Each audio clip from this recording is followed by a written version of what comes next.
Hey guys, welcome back to civil knowledge YouTube channel. One day బ్యాక్నే polytechnic lecturers APPSC board release చేసింది exam results. So ఇంకా చూసుకోని వాళ్ళు ఎవరైనా ఉంటే ఈ వీడియోలో రిజల్ట్స్ నోటిఫికేషన్ క్లియర్గా చూపిస్తాను. నెక్స్ట్ స్టెప్స్ ఏంటివి అనేవి చూద్దాం. బట్ బిఫోర్ దాట్, ఎవరికైతే సీట్ వచ్చిందో వాళ్ళకి good luck. But don't give up remaining people, better luck next time.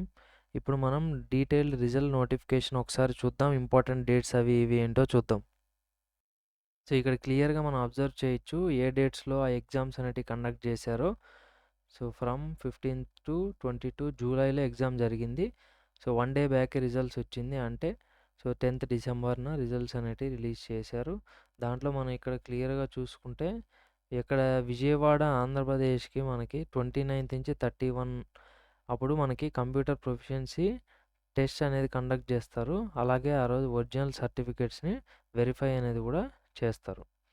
దాని తర్వాత మనకి ఇక్కడ ఈ రిజల్ట్స్ నోటిఫికేషన్లో ఎవరైతే జాబ్కి సెలెక్ట్ అయ్యారో వాళ్ళకందరికీ ఈ విధంగా రోల్ నెంబర్స్ అనేటివి ఇచ్చారు. ఇక్కడ చెక్ చేసుకోండి, మీ రోల్ నెంబర్ కూడా ఉందేమో ఇక్కడ.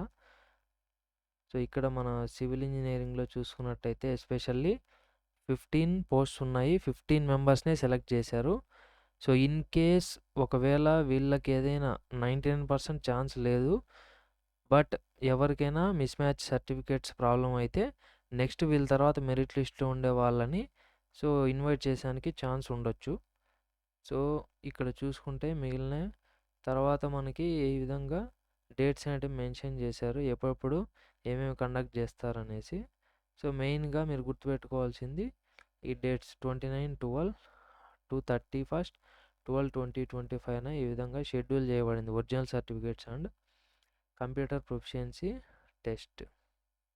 ఓకే గైస్,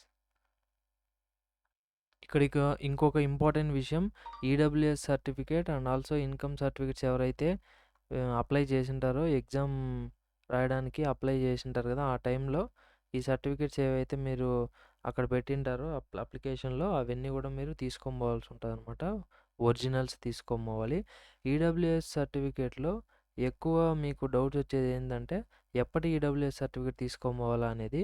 మీరు అప్లై చేసిన ఇయర్ ఉంటుంది కదా, ఇప్పుడు ఫర్ ఎగ్జాంపుల్ ఈ ఎగ్జామ్ జరిగింది సో 2025లో, కానీ అప్లై చేసింది ఎప్పుడు మనం 2023 లాస్ట్లో నోటిఫికేషన్ వచ్చింది, అప్పుడు అప్లై చేసాం కదా.